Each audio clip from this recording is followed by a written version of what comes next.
The South African Breweries, together with Takuwani Riime, launched the No Excuses campaign in Bryanston.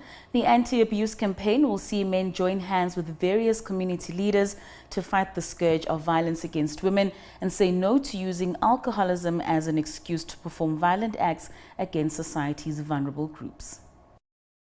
Encouraging men to speak out and tackle the scourge of women abuse ahead after 16 days of activism against women and children. The reality is that we fully understand that there is a connection between men that abuse alcohol and some men that commit some of these abuse acts towards women.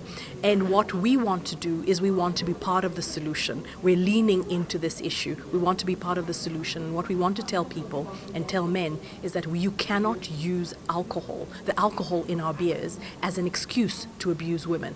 SAB teaming up with Takuwani Riime to drive the conversation amongst men. We'll be educating our smarter drinking squad with tools, and we're developing that material alongside with Takuwani Riime.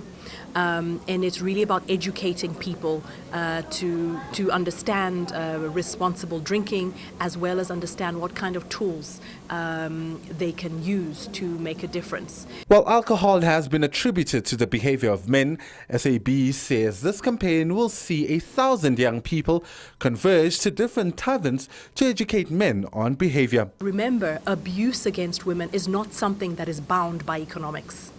It's not just the low-income consumer. It is across our society, and you saw some of those examples that I shared with you. And so they will talk, our ambassadors will deal with it at a much more national level. However, we have partnered up, or we are engaging with community radio stations that will have conversations in the middle of communities. Minister of Women in the Presidency, Susan Shabangu, says this campaign cannot be for men only. Communities need to get involved, adding that the fight may not be won if perpetrators are not reached. We will not succeed if we don't reach out to perpetrators, because they are part of us. They are part of our society. They are our neighbors. So we've got to assist them. We've got to help them to come out. We've got to make sure that they get help. The campaign is set to hit the streets of Cape Town on Sunday to clearly indicate their stance on alcohol abuse and violence against women. Linda Mnisi, Soweto TV News in Bryanston.